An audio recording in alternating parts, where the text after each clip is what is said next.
you likely saw there was quite a dust-up in Washington over the decision by Senator Mitt Romney, Utah Republican, to vote with the Democrats on one of the two articles of impeachment. He voted with the Democrats to impeach the president in one count.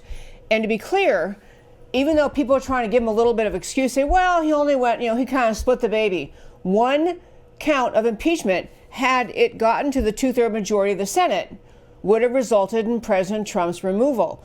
But I want to focus on Mitt Romney today, Senator Romney, because there's a lot of discussion about what's fair or not fair for him to do. I'm going to start by saying, if there were ever a situation where a president of the United States was actually caught doing something treasonous, as in giving away, military secrets to our enemies, or actually stealing money from the Treasury, I would hope that every member of the U.S. House of both parties, regardless of what the political party the president was, that the House would vote pretty much unanimously to impeach, and the Senate would vote to remove, meaning that I do not think that every member of the House, every member of the Senate signs on to always stand with the president if that president is the same political party as they are. That is not the duty of a House member or a senator. It is to follow the Constitution, to apply the law. So this is what Mitt Romney is arguing, that he really thought that his best judgment was,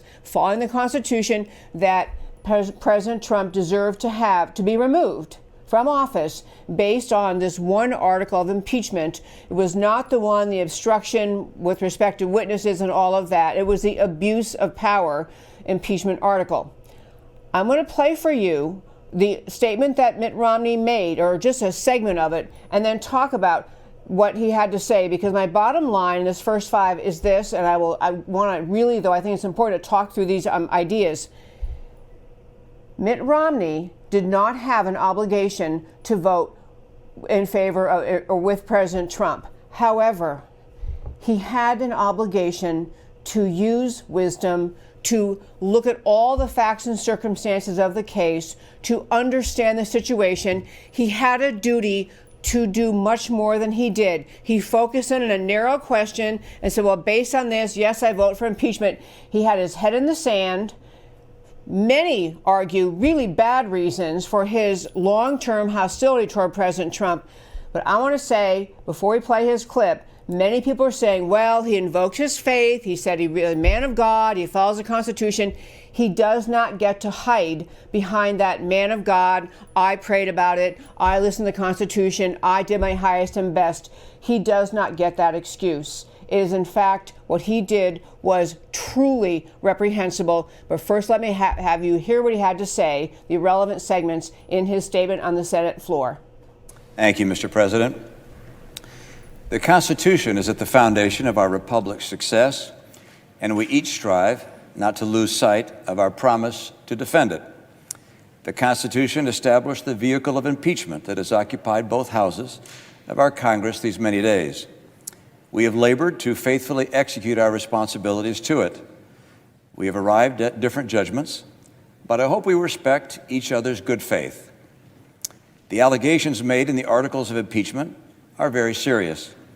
As a senator juror, I swore an oath before God to exercise impartial justice. I am profoundly religious. My faith is at the heart of who I am.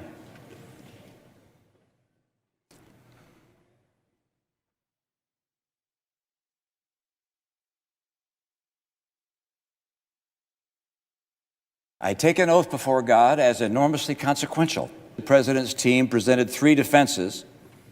First, that there could be no impeachment without a statutory crime. Second, that the Biden's conduct justified the president's actions. And third, that the judgment of the president's actions should be left to the voters. The president's counsel also notes that Vice President Biden appeared to have a conflict of interest when he undertook an effort to remove the Ukrainian prosecutor general.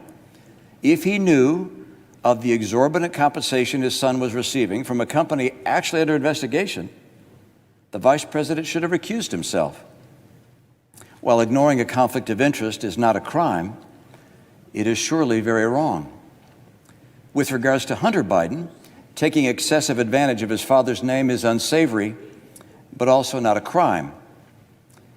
Given that in neither the case of the father nor the son was any evidence presented by the president's counsel that a crime had been committed, the president's insistence that they be investigated by the Ukrainians is hard to explain other than as a political pursuit. There's no question in my mind that were their names not Biden, the president would never have done what he did. Folks, I want to tell you before I launch in the specifics, Senator Mitt Romney, when you look at all the facts, does not deserve to be treated as though he acted in good faith. He does not deserve protection from the criticism, recriminations, people even talking about censuring him. He deserves the wrath of the Republicans because of what he did in that vote. Not because he has a duty to always vote with a Republican president, but because in the facts and circumstances of this case, his vote was outrageous.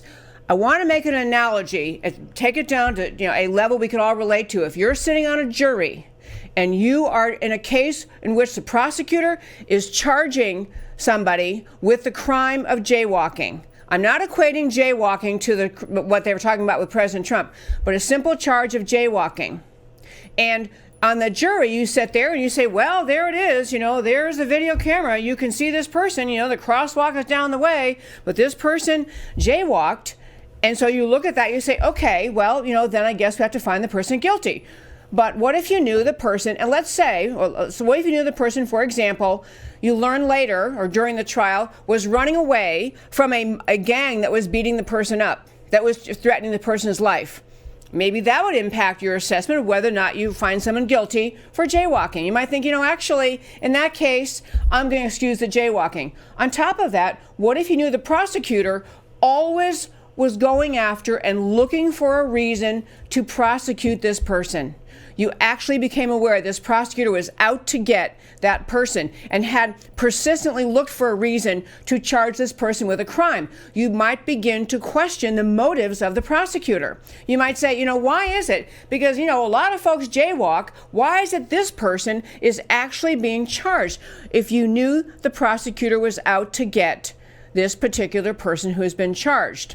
And I'm telling you, when you look at all the facts that Senator Romney has available to him, because you and I have them available, America has them available, Senator Romney trying to take the moral high road, to claim the moral high road, that he's somehow above everybody else and above all the Republicans and is, got his chin up in the air and his pride and self-righteousness because he's standing on the Constitution and standing on his faith is baloney. It's hogwash. Let me start with the first point.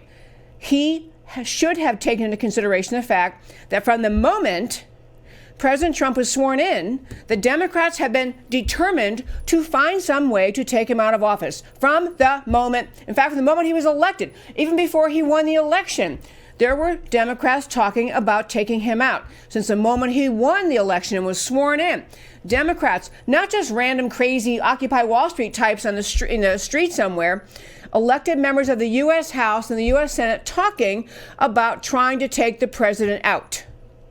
You're allowed to take those things into consideration when you are making a judgment that this is the latest after the Russia collusion hoax, after the whole series of other ideas that the leftists have floated in media as an excuse to somehow get rid of this president.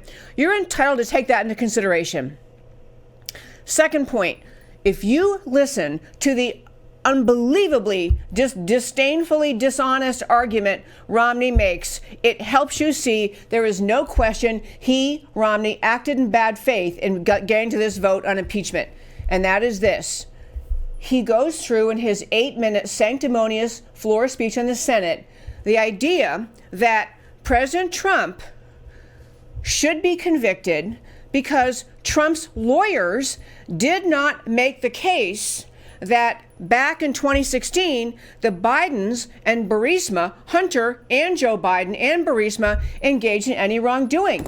He says because the president's lawyers couldn't prove that Biden back in 2016 and Burisma and the Ukraine were all mixed up in a really rotten thing, that means that Trump should be impeached. But the whole point of this entire episode is that this is what President Trump was asking the Ukrainians to look into, to say, what the heck happened back in 2016? But they didn't do it. They didn't do the investigation.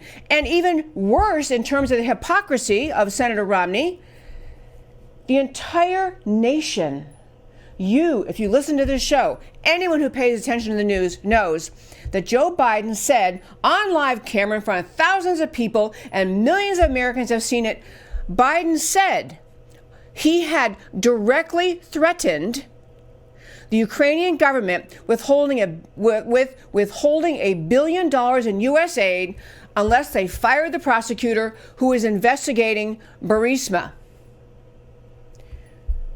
which was the company his son, Hunter Biden, sat in the board of.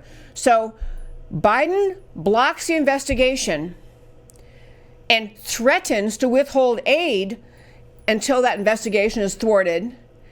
But Romney takes this as because the investigation was thwarted at the behest of the Bidens, so therefore Trump's lawyers cannot lay out the case to prove what was going on, that this should fall, that this somehow makes this the president's fault. I mean, the logic is beyond circular. It is crazy. It is irrational. It is blaming the president because his lawyers don't have the information that Biden directly told the government of Ukraine, you better not do this investigation. And so because Biden blocked the evidence, Biden must be, nothing to see here, couldn't do anything wrong. Biden blocked the investigation. And now Trump's held accountable because his lawyers don't have the information they would have gotten had there been an investigation. This is not, and what I just said to you, this is something that Mitt Romney and his entire team do understand. And I'll tell you that. So by itself, the hypocrisy, the malevolent hatred of President Trump, clearly spewing from the left, is very much, in my view, in the heart of Senator Mitt Romney. He understands what I just told you. He understands what Biden did in 2016. He understands that Trump's lawyers would have no way to present the evidence, but because the evidence wasn't presented, this gives Romney the right to find Trump guilty. People, this is egregious. Two other things on this first five. I mean, I could go on the whole show about this because I'm so bothered by those people trying to make an excuse for Senator Mitt Romney. I'm talking about Republican senators saying, well, we all deserve respect. We ought to treat each other like we respect each other. And, he maybe came to this conclusion in good faith. And, he didn't. He does not deserve the benefit of the doubt in the context of this case. Not when you realize the Democrats have been out to get Trump since day one. Not when you realize what Biden did in 2016. You don't get to say, golly gee, back to my analogy on jaywalking, but I looked at the video camera and I saw that person jaywalk and therefore guilty. You as a juror have the obligation in a jury trial for jaywalking or a Senate sitting in the impeachment judgment on the president. You have the duty to think, to take in the relevant factors, to use your judgment. Now, the other thing about Mitt Romney, very quickly, I'll tell you, you probably realize this, but Mitt Romney has a very close advisor who was also on the Burisma squad along with Hunter Biden. So when it came to voting on witnesses, that was the big first vote they had. Senator Mitt Romney said, well, he would go along with the Democrat desire to bring John Bolton in as a witness. So that was okay. A witness, the Democrats wanted to destroy Trump, but he never could get behind the witnesses that would expose what Burisma was doing. The Hunter Bidens, the Joe Bidens, the other den of thieves.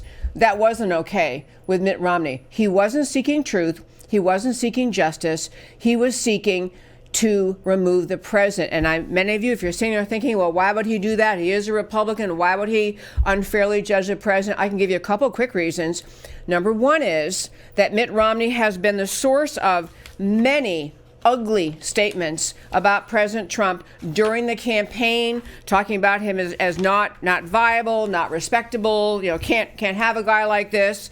Mitt Romney is a guy, in fact, in 2016 during the primary, this is what Mitt Romney said about Donald Trump. If we Republicans choose Donald Trump as our nominee, the prospects for a safe and prosperous future are greatly diminished. Let me explain why I say that. First, on the economy. If Donald Trump's plans were ever implemented, the country would sink into prolonged recession. Not too smart there, Mitt. A few examples he proposed. He's talking about tariff and penalties and trade wars. So he was out to get Trump. I'll tell you the real thing at the core why I think that Mitt Romney cannot stand President Trump. Mitt Romney lost his bid to be president of the United States because he would not fight. Because he wouldn't man up. He wouldn't go head to head with Obama. He wouldn't call President Obama out. Mitt Romney is not a fighter. He is a patrician, nose in the air, ruling class elite that it was too far beneath him to get in the dust up with Obama, to point out how bad he was and why he should be removed at the time America could have had Romney, which is I'm kind of glad we didn't get him. But in any case, Mitt Romney sees in Donald Trump a fighter, a man who will stand for himself. This drives wimps like Senator Romney crazy. And this is longer than a first five, but that, my friends, is today's first five.